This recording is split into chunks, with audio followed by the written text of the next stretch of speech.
At 10 News Weather Authority from the JES Weather Center. Good afternoon, everyone. Here's a look at our SkyCam network. We are still dealing with those mostly cloudy conditions and cool conditions as a lot of us are still in the mid 50s out there. Some of us are in the 60s like Alta Vista, South Boston at 60 and 63 degrees, Rocky Mount 56, Blacksburg 52. The Hill City is also at 61, and Lexington and Covington are currently at 56 degrees. Now here's a look at current radar at the moment. We're dealing with a few isolated showers building into northern parts of Roanoke County, right, I would say, near the Bonsack area, getting into Cloverdale as you transition into Botetourt County.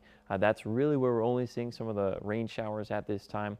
But your outdoor planner today still looks a little bit soggy as we're still tracking some mostly cloudy skies out there with temperatures having a hard time getting out of the low 60s. So your forecast highs for the day are going to be between about 60 and 65 degrees, with Southside and Lynchburg actually being the warmer spots. I do expect some of our temperatures to warm up over the course of the next couple of hours just because we are experiencing a break from some of the rain showers that we saw earlier on this morning. But there still is a lot of moisture out there, so I wouldn't also be surprised if we still see a couple of showers get going later on in the afternoon, primarily for areas along and south of US 460. So if you were to take the Roanoke Valley, split it in half, and then go south towards the New River Valley and south side, that's where I think most of the rain is going to be. I think most of Lynchburg and north and parts of Lexington and north stay dry for the day. But as we head into the overnight, we're still expecting isolated showers to carry out and about. Going forward into tomorrow, there is a flood risk, a level 1 out of 4.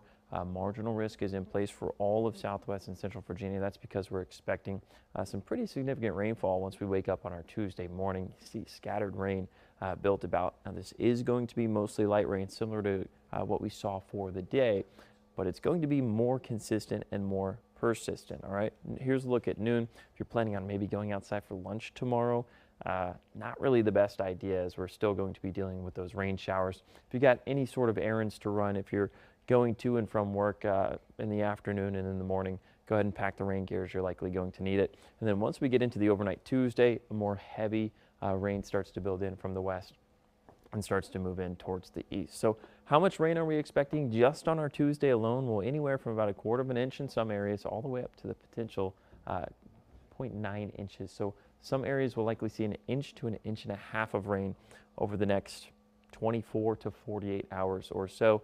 And just a reminder that we are well ahead of schedule in terms of rain this month. Average rainfall for the date is about 3.5 inches. We are almost 2 inches in surplus so far this month to the day. So 7-day forecast indicates rain is not going anywhere for the next 3 days, but temperatures continue to warm up.